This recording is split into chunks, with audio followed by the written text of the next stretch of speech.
Hey, Shalom Israel. Yahweh Bashem Yahushua Barakathum. Yahweh Shemal Thumb Bashem Yahushua. This is the ISUPK started out of 1 West 125th Street, Harlem, New York, under Commanding General Yohana, Precinct Officer Howard Moore, ISUPK, Kentucky. And it's Sunday, so you know what it is, man. This is What You Ain't Learning History Class, episode 32. Tonight's topic is Reuben, the Excellency of Dignity and Power. So we're going to talk about the biblical tribe of Reuben. We finna get into the Indians of the Southeast of the United States. Now, this is not a 12 tribe breakdown. If you want the baddest 12 tribe breakdown in recent history, man, check out Captain Katazai up there in headquarters. But this is gonna be more so what you ain't learned in history class about the Indians of the Southeast of the United States. Now, before we walk this down for y'all, I want to shout out the Midwest Fire Weekend, August 1st through the 4th. It's going down. Midwest Fire Weekend, hosted by Commander General Yohana and the ISUPK. It's going to be going down in Detroit, Michigan. Again, August 1st through the 4th. All right, August 1st is going to be a scripture breakdown by 12 Shield General Muhammad, 7 to 9 p.m., 12355 Gratiot Avenue, Detroit, Michigan. All right, Midwest Fire Weekend, Roundtable of Truth, hosted by Captain of 13,000, Mawa Quad, the Midwest Monster. All right, 7 to 9 p.m.,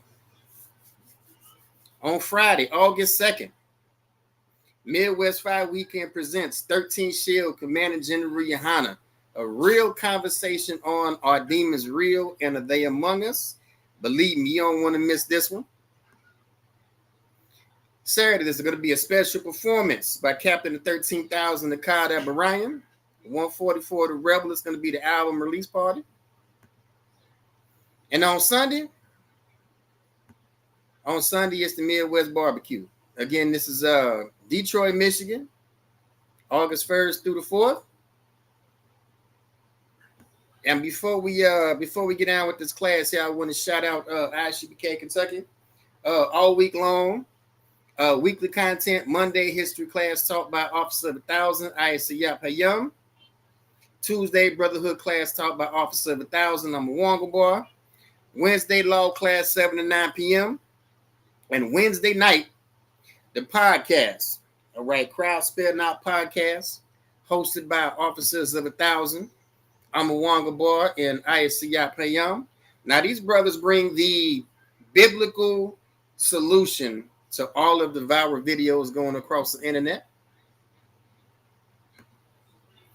On Saturday, Sabbath service by Officer of 1,000, Asar Naqash.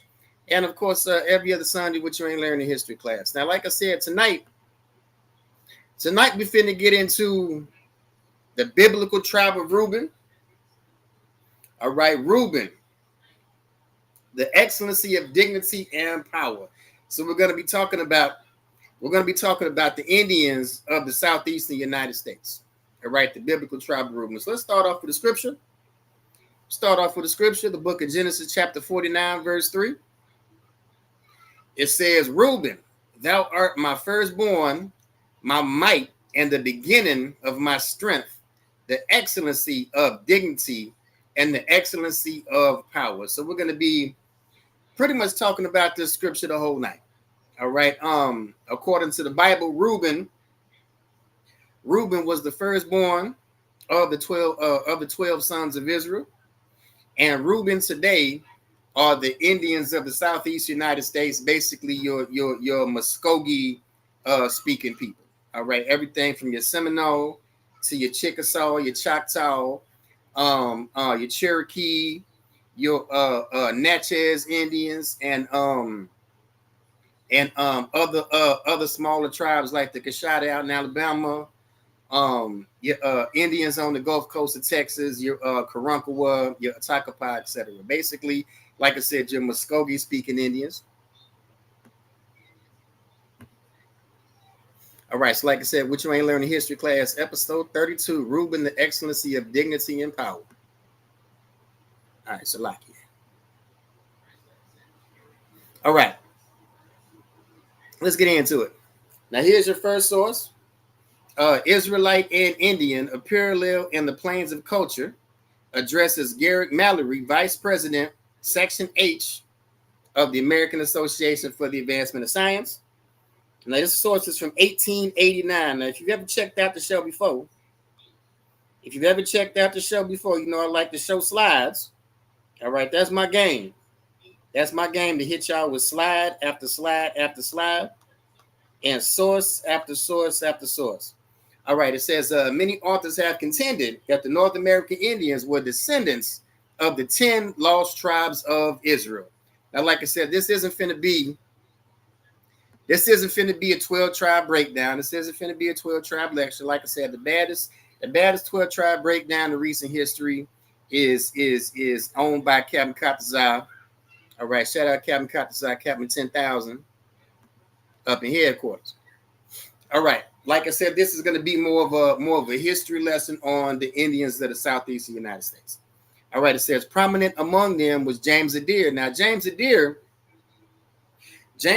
was the one that lived amongst the Chickasaw Indians for 40 years and actually married a Chickasaw woman, had children, and became full member of the tribe. Now, if anybody knows about Israelite customs, and he was the one to claim that the Chickasaw Indians was of Israelite descent, is another Israelite. Now, James Adair was a descendant. James Adair was a descendant of Black Sephardic Jews, but that's another topic for another day. But it said prominent among them was James Adair, whose work highly useful with regard to the customs of Southeastern Indians, among whom he spent many years and was mainly devoted to proof of the position. So he had proof from the customs of the Chickasaw Indians that the North American Indian, specifically in the southeastern states, were the 10 lost tribes of Israel. Let's walk this down. All right, it says, let us turn to the copper-colored American Hebrews. All right, let us turn to the copper-colored American Hebrews. When it's talking about American Hebrews, it's saying the very same thing when it's talking about James Adair in reference to the Indians of the Southeast.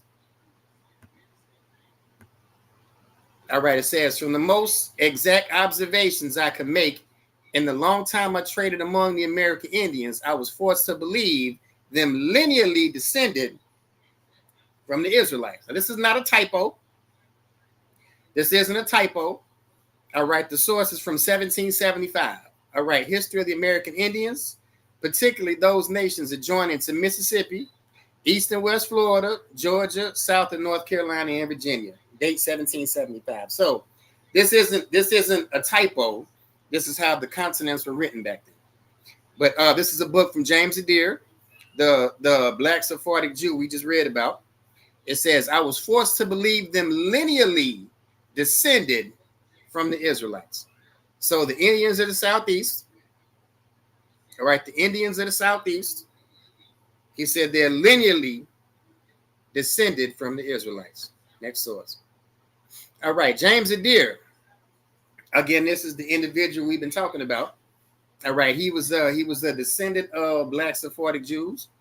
All right, he lived amongst the Chickasaw Indians, and living among them for 40 years, he was forced to believe that the Indians of the Southeast, like we just read, were lineally descended from the Israelites.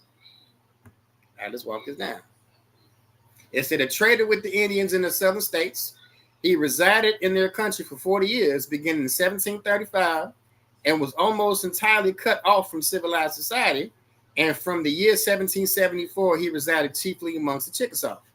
Now, the Chickasaw lived mainly in Mississippi and Tennessee. All right, prior to Indian removal in Oklahoma.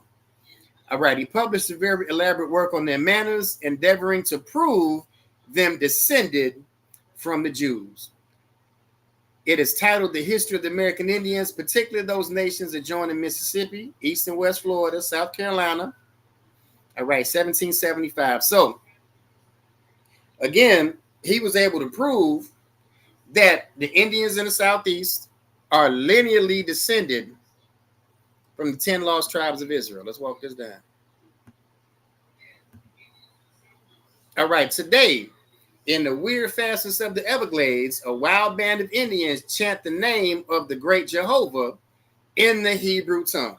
Now, when it's talking about Jehovah, it's talking about the name of the Most High. And in the Hebrew tongue, it will be Yahweh. And when it's talking about the Everglades, it's talking about them Indians down there in Florida. Okay, again, the Indians that became known as the Seminoles. All right, so we have the Seminole Indians speaking the Hebrew tongue and knowing the name of the Most High. Again, the name of the Most High in Hebrew is Yahweh. It says, from its use in the depth of the Everglades, one may work back to the prehistoric ruined temples of Mexico and Yucatan, similar to those of Egypt, and thus we find in Seminole speech a language link to connect the New World to the Old. Is this single word, as verified by Bishop Gray, the keynote to the history and origin of the North American Indian? So it's talking about the relationship that the Seminole have to the Indians in Mexico, and we'll see this link here in a minute. All right, it says Prescott in his History of Mexico refers to some traditions of the Aztecs as bearing a singular resemblance to those found in Scripture. More or less, does one start with surprise and awe, as he notes the Indians of Florida, a strict observance of those customs as well as those religious beliefs as laid down in the book of Leviticus. Source, Seminoles of Florida, 1920. And again, it's referring to the Seminole Indians and their customs in the book of Leviticus. And again, it's comparing the Indians in the Southeast and the Indians in Mexico. In case you didn't know, Mexicans are Indians too. All right. Anybody from North, Central, and South America and the Caribbean islands, if you're of the indigenous people, all right, all of us were called Indians by the colonizer. All right. All right. Next source are the Choctaw and Chickasaw. They're separated from the Muskogee, now known as Creeks. So we're talking about the Choctaw and Chickasaw. All right. Again, the Chickasaw lived mainly in before Indian removal, lived mainly in Mississippi and Tennessee, and the Choctaw lived mainly in Mississippi. But it says that they separated from the Muskogees, now known as the Creeks. All right. So we're talking about three different nations of people that used to be one tribe. All right. It says they were once of one tribe before their migration from some distant country to the west to the ancient domain east of the Mississippi claims for them a Mexican origin. All right. So according to this source, all right, history of the Choctaw, Chickasaw, and Natchez Indians. All right, Natchez is another group of Indians that live down in Mississippi. It says the deer and the American Indian says the Choctaw and Chickasaw are descended from a people called the Chickamauga, who were among the first inhabitants of the Mexican Empire. So all of these people, all of these individual groups, all of these individual tribes used to all be the same group. All right. And it says that these people came out of Mexico. All right. Well, if the Bering Strait theory were true, then civilization would have come out of the Northwest and not the Southeast. All right. We're finna talk about the Bering Strait theory here in a minute. But like I said, it's showing that the Indians of the Southeast, right? Your Muskogee speaking people. Hey, shalom, Lord Christ, sir. Your Muskogee speaking people, your Seminoles, Chickasaw, Choctaw, Natchez, Karankawa, Atakapa, etc. All of these Indians in the Southeast were originally one tribe and came out of Mexico, according to their own oral tradition. So like I said, If the Bering Strait theory was true, then civilization would come out of the northwest and not the southeast. All right, that right there alone disproves the Bering Strait theory. And like I said, we're finna talk about that in a minute. All right, it says source, Mrs. Minnie Moore Wilson and James Wilson, the Seminoles of Florida, 1910. It says, after the conquest of Mexico by Cortez, 1519 to 1520, the Aztec left Mexico and gradually traversed the country until 1620. We find them in Alabama, where they added other bands to their ranks. The British named them the Creeks from the many small streams that traversed the country. Thus, the great Aztec Muskogee tribe of the Mexican Empire, vanquished by Cortez, became 100 years later the Creek Confederacy, from which branched the Seminoles. So again, this is proven that all of the Indians of the southeastern United States all came out of Mexico. All right, and they're all the same people, have the same descent as the Aztec Indians or the biblical tribe of Issachar. Again, proving that civilization in the Americas came out of the southeast and not the northwest. Again, which disproves the Bering Strait theory. All right, this disproves the Bering Strait theory. And we see right here, we got a shield of David in Mexico. All right, a shield of David on an earring in Mexico. As you can see, he's wearing a mitre too. So a mitre and an earring with a shield of David on it. Now, the shield of David is the symbol of King David, of the biblical King David. And again, I'm not just finna show y'all a picture. All right, we better researchers than that. Okay, here in ISUPK, the Command General Yohana. If I'm showing you something, you finna know where it comes from. All right, October 16th, 1971, Professor Wells Jakeman from Brigham Young University published an article, Star of David in Ancient America. Part of the sculpture is a bas relief on a stele recently unearthed in Campeche, Mexico, and now in the National Museum of Mexico, according to Professor Alexander von Wathenu of University of America in Mexico City. The ear ornament is an earring which has in its center a Star of David. Now, again, the shield of David is a symbol of the biblical King David. It's King David's name in Hebrew. And again, we're just showing that civilization in the Americas comes out of the southeast, and all of these indigenous people are related, and civilization comes out of the southeast and not the northwest, which goes contrary to the Bering Strait theory.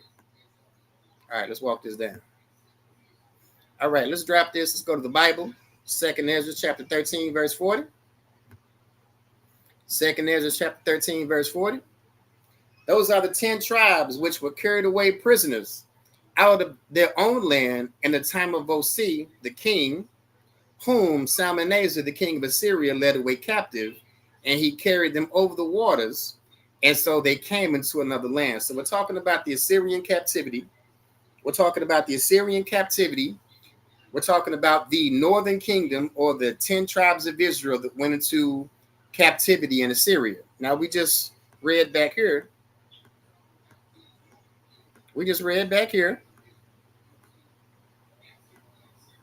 Slovakia, that the North American Indian, and we're specifically talking about the Indians of the Southeast, are the lost 10 tribes of Israel.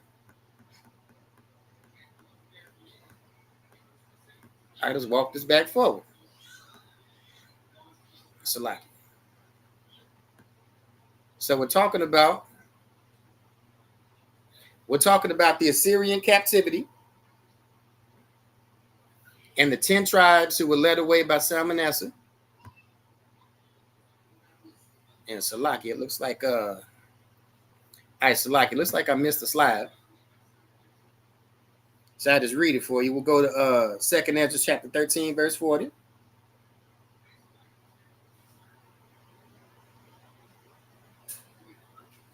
Second Ezra 13 and 40.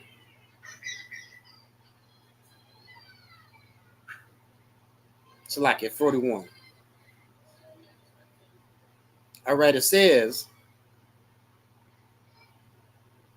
but they took this counsel among themselves that they would leave the multitude of the heathen and go forth into a further country where never mankind dwelt. Well, we know that mankind dwelt on every continent prior to this period here. All right, Africa had already been populated, Europe had been populated, right? The Middle East, Asia had been populated. So when it's talking about where never mankind dwelt, it's talking about being the first people in a land. All right, and we know that the indigenous people of the Americas were the first people here. All right, North, Central, and South America. So it's talking about the 10 tribes of Israel, again, like we just read back here, and how they made their journey biblically to the Americas. And we have authors all the way back from the 1700s referring to the indigenous people as the 10 tribes of Israel. Let's walk. All right. Now again, we talked about all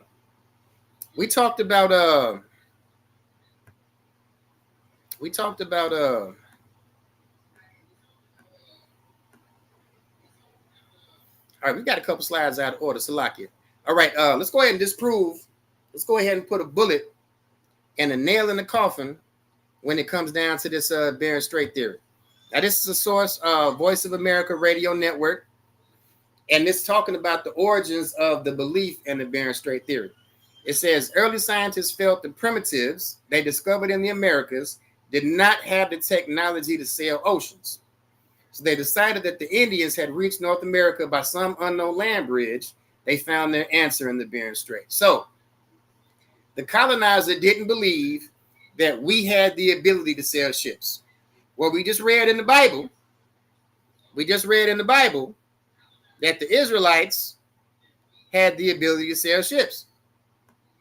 But again, the colonizer didn't believe that we had the ability to sail ships. So the only way we could have got to the Americas is by walking across a land bridge. So if I could prove that we had the ability to sail ships, that would disprove the Bering Strait. All right, here we go. Next source. All right, here's your next source from 1868. It's in French. Shalaki, I don't speak French. It says, the shape of the skull, that of the nose, of the mouth, everything in this bronze recalls the red race of the New World. It's talking about this statue right here. They're perhaps the image of some Carib of the islands of the Atlantic. See about the Indians carried by the currents on the shores of Northern Europe and given as a present to Cumetilius Celer, proconsul of the Gauls, in 60 BC. All right, so this is an image of a North American Indian, believed to be an image of somebody from the Caribbean islands. But this was found in France.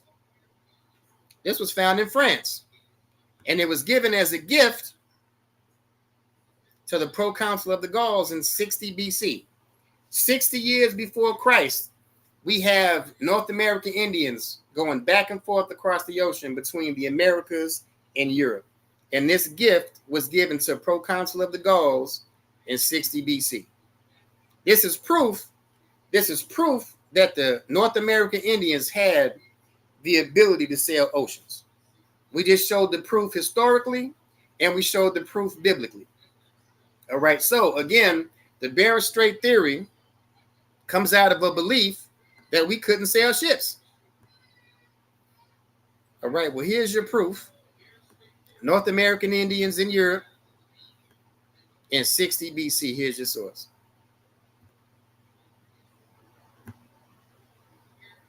All right, let's walk. All right, Seminole Indians. Let's get into a little bit of Seminole history. All right, it says the Florida Anthropologist by the Florida Anthropological Society, 1970. It said whenever a Seminole appeared darker than his fellow, it was said that his Yamasee ancestry is showing. Now we know that every different skin tone in the Americas existed. All right, every skin tone existed. Every facial shape existed, every hair texture existed in the Americas. But it says when a Seminole appeared darker than his fellows, it was said his Yamasee ancestry is shown. All right, next source. All right, congressional serial set by United States. All right, 1901, page 824. The Yamasee Indians were Negroes. What were known afterwards as the fiercest of the Indian tribes of the South.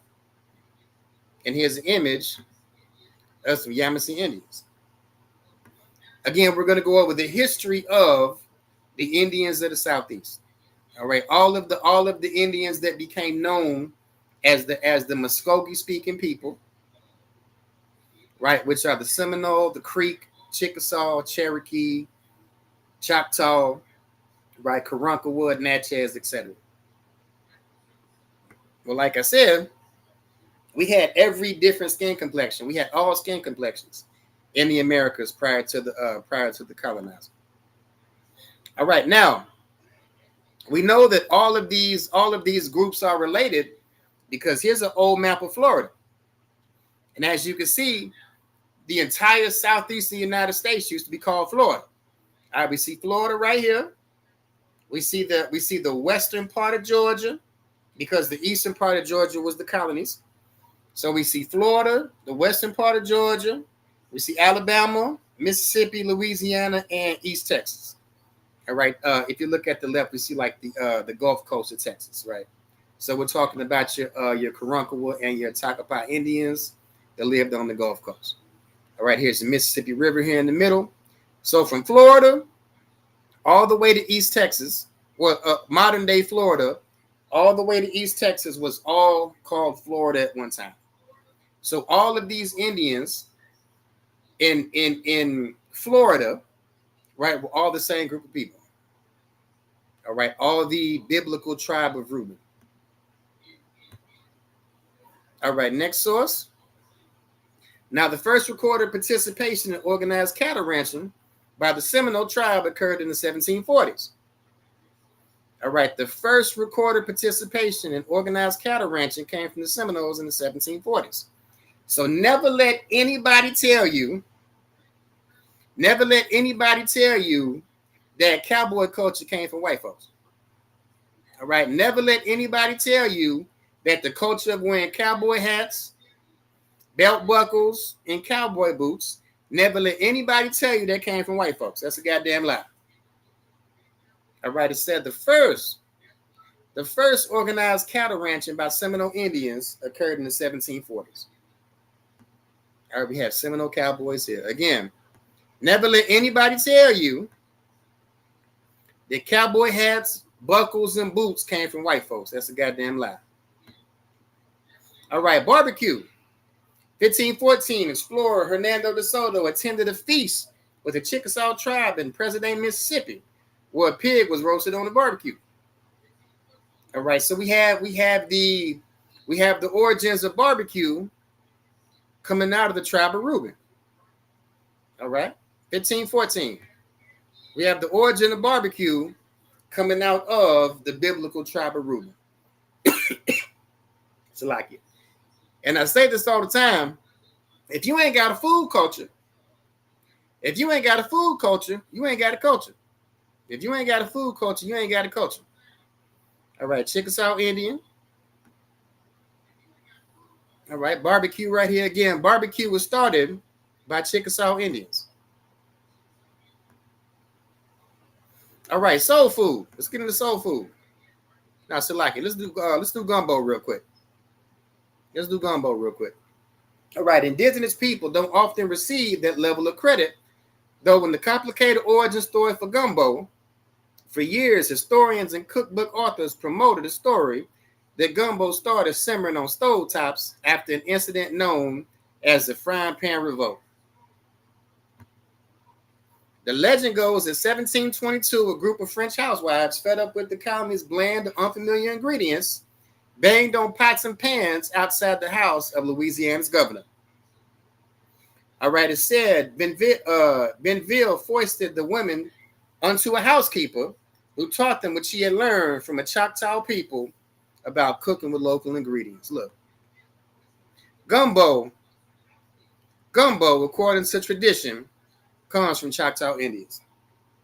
Again, if you ain't got a food culture, you ain't got a culture. If you ain't got a food culture, you ain't got a culture. All right, let's walk this down. Soul food, to a far greater degree than anyone realizes, several of the most important food dishes that Native Americans such as Cherokee, Chickasaw, Choctaw, Creek of the southeastern United States live on today is the soul food eaten by both black and white Southerners. For example, hominy is still eaten. Grits and cornbread used by Southern cooks. Indian fritters known variously as hoe cakes. Now, if you're not familiar with what a hoe cake is, we're talking about cornmeal pancakes. All right, it's talking about these dishes that we know as soul food come from the Indians of the Southeast. I was asked a question one time: what do Indians eat? What's the diet of Indians? Well, you've been eating it your whole life. If you come out the South, you've been eating Indian food your whole life. Again, so we have soul food, grits, cornbread, and a hoe cake is a cornmeal pancake. All right, it happened on an exploratory day in the Chickasaw Nation in a far-flung corner of Oklahoma when I cracked open a self-published cookbook and was shocked by the familiarity of the recipes within. The grits, cornbread, sweet potato pie, chicken and dumplings in a book looked like the replica of my mother-in-law's family recipes in South Alabama. Here's your source. All right, what we know is soul food comes from the Indians of the Southeast. Again, if you ain't got a food culture, you ain't got a culture. So we're talking about cornbread, sweet potato pie, chicken and dumplings. All right, all of this comes from the Indians in the Southeast. And don't she look like she can make a mean sweet potato pie? Come on now. Don't it look like she makes a mean sweet potato pie? Now I know about sweet potato pie. This woman here looks like somebody Cherokee grandma that can bake the shit out of a sweet potato pie. Talk to me. Again, all of these recipes come out of the Indians of the Southeast. Again, if you ain't got a food culture, you ain't got a culture. Let's walk. The blues. Unknown to many is the reality that not all members of Native American tribes in the Mississippi Delta region actually moved away from their homelands during forced removal. Now, Indian removal was 1830s, Andrew Jackson, when the Indians of the Southeast were all forced to move into Oklahoma, Texas, and Mexico. But it said not all Indians in Mississippi moved away from their homelands. Many during that time hid out and continued to live in their original areas, married, had families, and often passed for former slaves. Most notably among these, the Mississippi region were members of the Choctaw tribe, now known as the Mississippi Band of Choctaw Indians. All right, in that same Delta, in that same area, the Delta Blues began, lived many members of this tribe who were of Choctaw descent. One of those men, Charlie Patton, credited by all as the father of the Delta Blues. Now, the father of all Delta Blues comes from a Choctaw Indian named Charlie Patton. All right, here's your music culture. I gave you a food culture. Here's your music culture. All right, Charlie Patton. Another heavy influencer of blues that is known to be a Choctaw Indian is Chester Burnett Howlin' Wolf. Here's your source: Muskogean tribe's musical influence on the genre of Delta blues. Yes, Chester Burnett Howlin' Wolf was a Choctaw Indian. All right, two of the founders of Mississippi blues, Charlie Patton and Howlin' Wolf, both Choctaw Indians. Again, we're talking about the biblical tribe of Reuben. All right, episode 32, which you ain't learned in history class. We're talking about Reuben, the excellency of dignity and power. So we're definitely talking about excellency tonight. All right, I gave y'all food culture. I gave y'all music culture. All right, without the Seminole Indians, none of these things would exist. Let's walk. All right, this is from the Choctaw Advocate, 1902. Choctaw Advocate, 1902, Kansas City, Missouri. It says, disenfranchise the Negro and send him back to Africa. Absurd and impossible. If you scroll down, besides, the Negro was not an African. Well, of course, the Negro was not an African. We're talking about the Indians of the Southeast. We're talking about the biblical tribe of Reuben. We're talking about the biblical tribe of Reuben. Well, according to this newspaper, all right, it's not an African. Like we just read, Howlin' Wolf and Charlie Patton, founders of Mississippi Blues, are Choctaw Indians. Here's your source. All right, East Texas Indians. Now we just talked about earlier and showed a map. And showed a map that the whole southeastern United States was called Florida. Everything from Florida all the way into East Texas was all considered Florida. All right, here's one of your indigenous tribes on the Gulf Coast of Texas, a Takapa Indian. All right, and some of them are still here today. Here's Chief Michael Amos, a Takapa tribe of America. All right, some of these people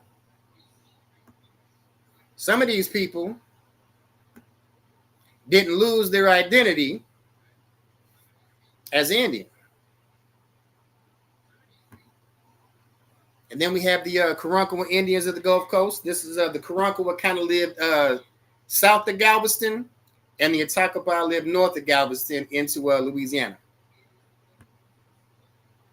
All right, Galveston has a fascinating and storied past, from devastating storms and Civil War battles. Before the storm of 1900, Galveston was the second richest city per capita in the United States and was called the Wall Street of the South. All right. Well, I did a class about a month ago where I showed that Galveston was actually popping before the Wall Street in New York was. So my question was, if Galveston was popping first, doesn't that mean that Wall Street in New York is actually the Galveston of the North, or the Galveston of the Northeast? Again, if Galveston was popping first, how can this be the Wall Street of the South? All right, let's walk this down. All right, the Natchez and the domestic slave trade. All right, Natchez is another group of Indians out of Mississippi. All right, in the decades prior to the American Civil War, marketplaces where enslaved people were bought and sold could be found in every town in any size in Mississippi. Natchez was unquestionably the state's most active slave trading city. All right, the invention of the cotton gin, 1793, and the advent of the steamboat in 1811, and the introduction of the Mexican variety of cotton to the United States in the 1820s, all helped expand the plantation society in Mississippi after its statehood in 1817. This is important because there was a halt on the African slave trade in 1808. There was a halt on the African slave trade in 1808, and Mississippi doesn't get statehood until 1817. We're talking about a domestic Indian slave trade, where Natchez Indians were bought and sold into slavery and caught by other Natchez Indians. All right, Natchez played a significant role in the southward movement of the existing enslaved population to the waiting cotton plantations of the Deep South. Slave sales at Natchez were held in a number of locations, but one marketplace soon eclipsed others in the numbers of sales. All right, here's your source, Mississippi History Now. And here's the image of a Natchez Indian.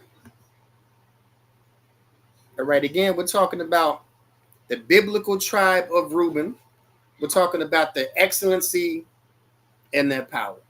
Again, I gave you the origin of blues music comes from Choctaw Indians. All right, I gave you the origin of many of our soul food dishes in the South comes from Indians of the Southeast. I gave you the origin of cowboy culture. The origin of cowboy hats, buckles, and boots come from Seminole Indians. I'm giving you the culture of the Indians in the Southeast. And one of the first slides I read that these Indians in the South were still speaking Hebrew. Some of these tribes in the South were still speaking Hebrew as late as the 1920s. All right, let's walk this down.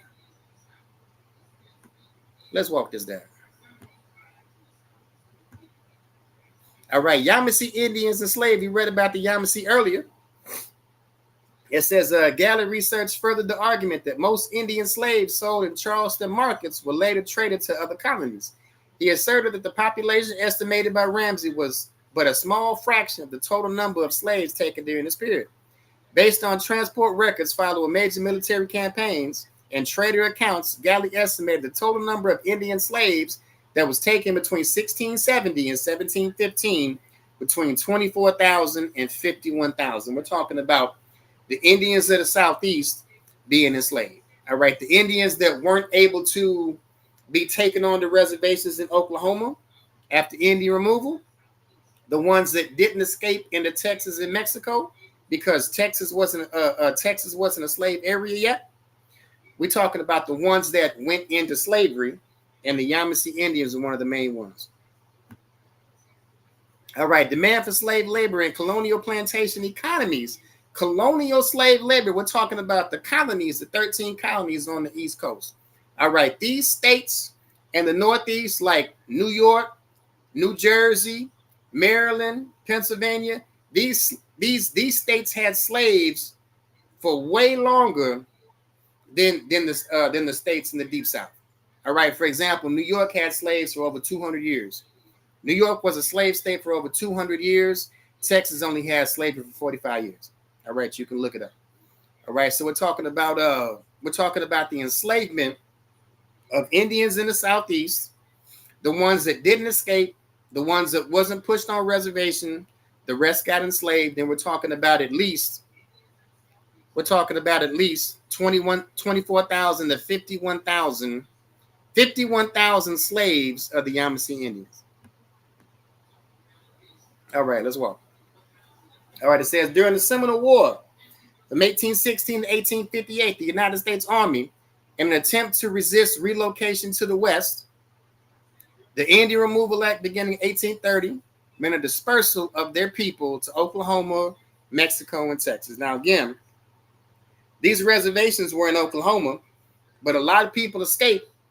A lot of people escaped slavery in Mexico and Texas.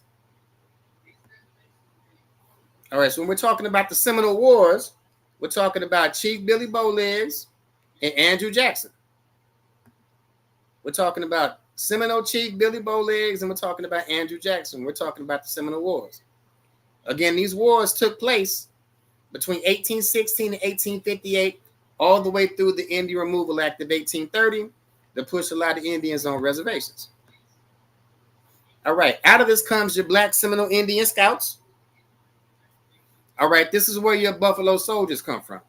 All right, your Buffalo Soldiers are descended from Seminole Indian Scouts. All right, here's the images of Texas Seminoles here. Again, your Buffalo Soldiers come out of Seminole Indian Scouts. Now, who are the Seminole Scouts? Let's get into it. The Seminoles spoke the language and knew the land, making them valuable trackers. Now, what are we talking about? We're talking about Indians who were used by the government to fight off other Indians. All right, these Indians out of the Southeast, these Seminole Scouts, these Buffalo Soldiers were used by the U.S. government to go to war with the Indians in the Southwest, your Comanches, your Apaches, and your Sioux. All right, it said many who had settled in Mexico crossed back over the Rio Grande and settled in Texas. From 1873 to 1881, the Black Seminoles served as Buffalo Soldiers and scouts for the Army without a single man killed in 25 actions. Look, we had 25 battles between your Texas Seminoles and your Apache and Comanche Indians. Again, the U.S. government used Seminole Scouts to go to war with Apache and Comanche Indians. All right, the U.S. government used the tribe of Reuben to go to war with the biblical tribe of Gad. All right, let's walk this down. All right, July 1875, several Black Seminoles were formed into a company of Buffalo Soldiers, scouts to pursue raiding Comanches in Texas and southeastern Mexico. The Comanches fled and scattered, and no major battle took place. The one thing the Black Seminoles did accomplish during that campaign was to clear the whole area of Plains Indian raiding parties. So it was the Buffalo Soldiers It was Seminole Indians, the ones that escaped Indian removal under Andrew Jackson, the ones that escaped slavery in the colonies and hid out in Texas and Mexico. These were the ones that the American government used to push westward expansion. All right, Seminole Indians were used by the American government to go to war with the Apaches, the Comanches, the Sioux Indians, the Navajo, in order for the United States to push westward expansion and what they call manifest destiny. All right, the biblical tribe of Reuben was used to go to war against the biblical tribe of Gad, so America could push westward expansion. All right, here's an image of a buffalo soldier. Again, the Buffalo Soldiers were descendants of Seminole Indian scouts. All right, now, not only did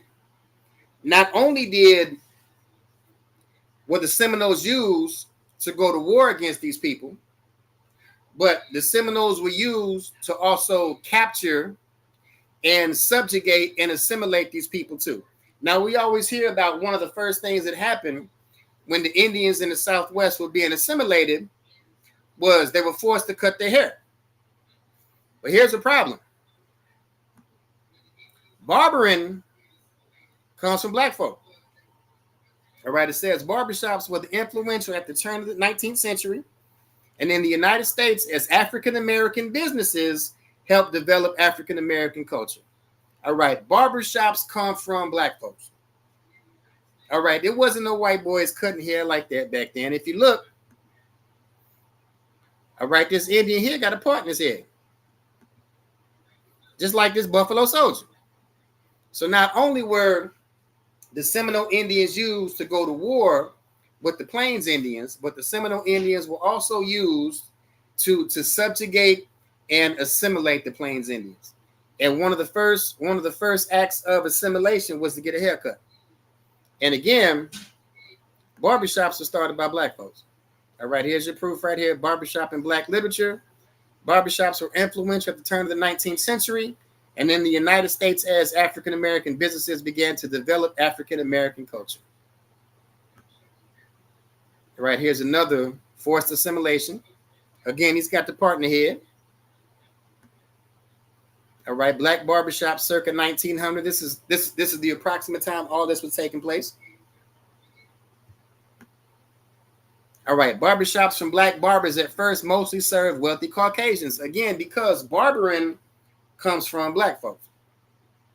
And in this context, when I say black folks, comes from your Southeast Indians, specifically your Seminole Scouts, your Texas Seminole Scouts, aka your Buffalo Soldiers.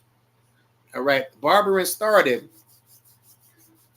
from Texas Seminole Scouts, aka Buffalo Soldiers. All right, here's an image of another Buffalo Soldier. See the partners here?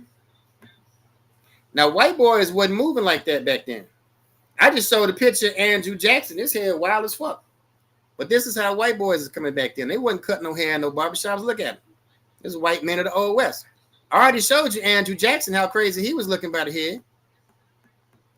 So not only were these Seminole Indians, these Buffalo Soldiers, not only were they used to subjugate these Southwest Indians, your Apache, your Comanche, etc. Not only were they used by the government to push westward expansion, they were also used to assimilate these Plains Indians. And one of the first acts of assimilation was you had to get your hair cut off.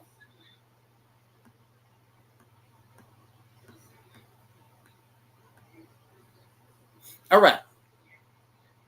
How the Pilgrims became Indians. All right, fur traders and British government agents dealing with the southern tribes in general. Again, we're still talking about the biblical tribe of Reuben. We're talking about their excellency and dignity and power. Well, we just read about their power and how the Seminole Indians were used to subjugate the Plains Indians. So we're talking about their excellency and their power. All right, so now we're finna get into how the Pilgrims became Indians. All right, fur traders and British government agents dealing with the southern tribes in general, and Cherokee in particular, were nearly all of Scottish ancestry. These men took indigenous women and remained on Indian lands after the Indian frontier wars. Their mixed-race children later became significant leaders among who? The 5 civilized tribes. So what was happening is that in the South, we believe that if we began to assimilate with white folks and start to let them amongst our tribes, that it could have been more of a peaceful existence. We finna read that even though that happened, and we started letting their men marry our women, that didn't stop. That didn't stop westward expansion. That didn't stop the Indian removal. That didn't stop the wickedness of Andrew Jackson. All right, so we're talking about men of Scottish Irish ancestry marrying indigenous women, remained on Indian lands, and their mixed race children became significant leaders among the 5 civilized tribes. This is how the Pilgrim became the Indian. Let's walk. All right, notable traders included John Joseph Vann, father of Cherokee leader James Vann. John Watts, father of John Watts Jr., who helped establish the Cherokee national government. John Benz, the father of Bob Benz, who fought in the Cherokee American War. And Daniel Ross, father of John Ross, who became principal chief of the new Cherokee government. We're talking about how the Pilgrim became the Indian, how white Scottish Irish people became the inheritors of the South after Indian removal. All right, here go John Ross right here. John Ross right here. This man was principal chief. This man was principal chief of the newly formed Cherokee government.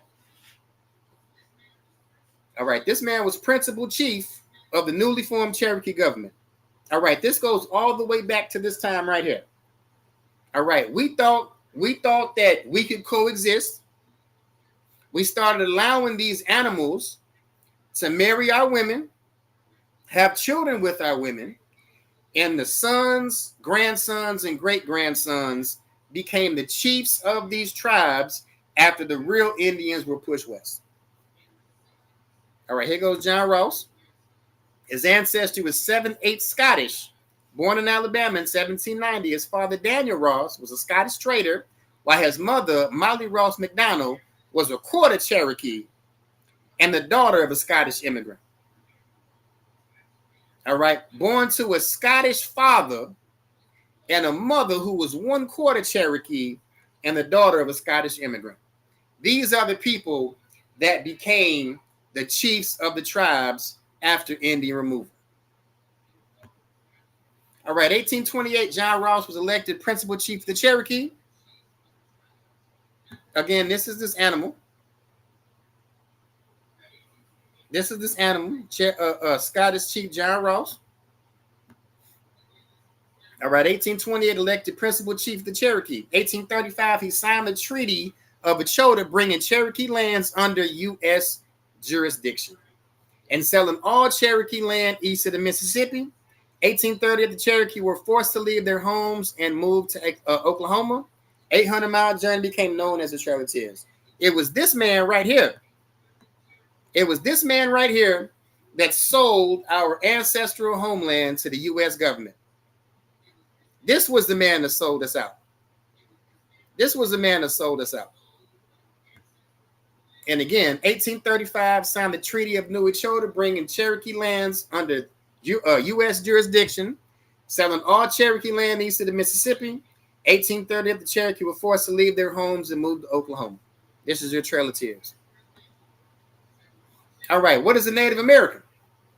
All right, the Know Nothing Party was an anti-immigration political party in the United States, mid-1850s, officially known as the Native American Party.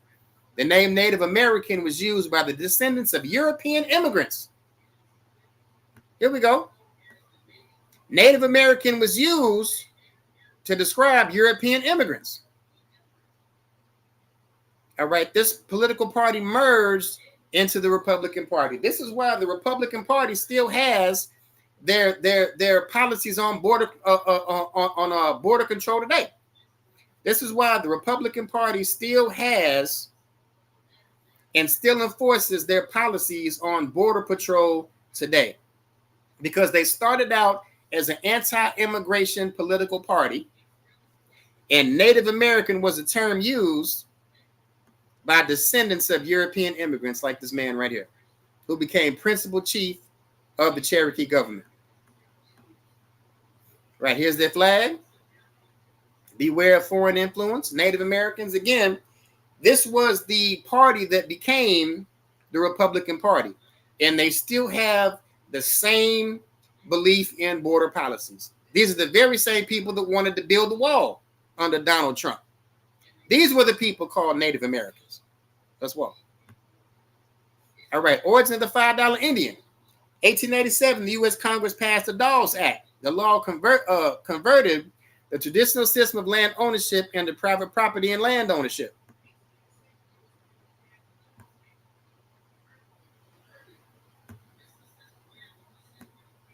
All right, before it could convert the land into private property, the government had to determine which Native Americans were eligible for property. Again, the term Native American was used by the descendants of European immigrants, even if they were in charge of Indian governments. Okay, again, Scottish Chief John Ross became chief of the Cherokee National Government. And again, Native American was used by the descendants of European immigrants.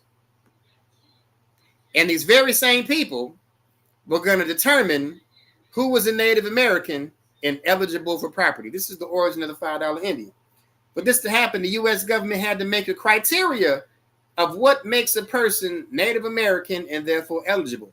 So not only did John Ross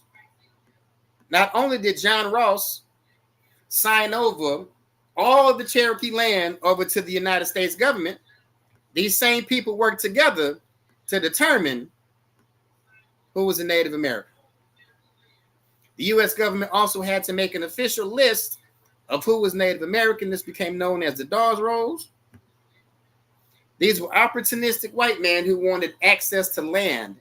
These people who were more than happy to exploit the Dawes Commission and government agents, and for $5 were willing to turn a blind eye to corruption.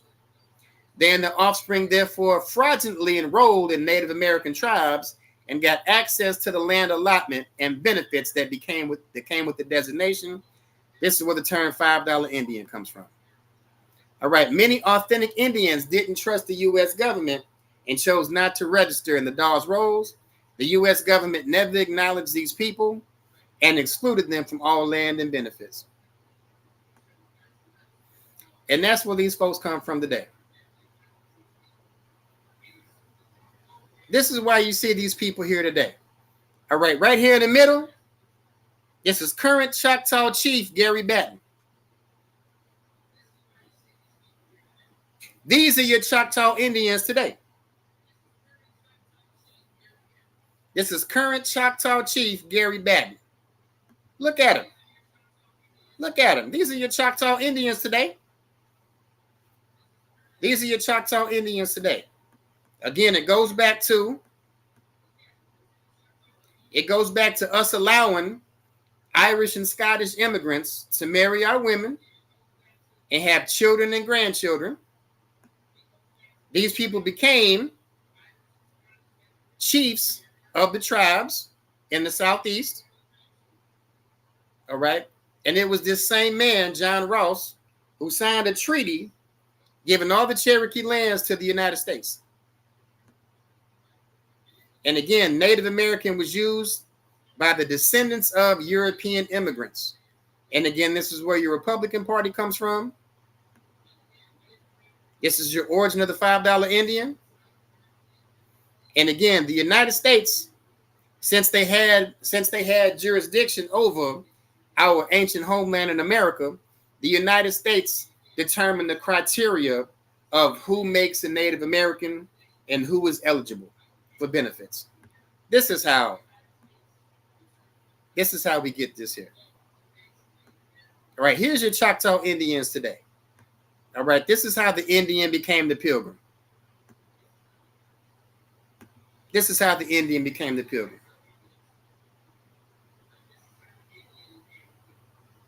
All right, this is how the Indian became the pilgrim. Salaki, how the pilgrim. Salaki, this is how the pilgrim became the Indian. All right, so with that, we're gonna go ahead and end it, man. We're gonna go ahead and end it, man. I appreciate y'all checking me out. Appreciate y'all checking out the class, man. This has been episode 32. What you ain't learning history class. We're talking about the biblical tribe of Reuben. If you ain't get a chance to catch it from the beginning, man, if I may, go ahead and check it out. It's only an hour and 4 minutes long. So with that, we're gonna go ahead and end it. Shalom. Yahweh Ba'Shem Yahweh Shabbarakatham.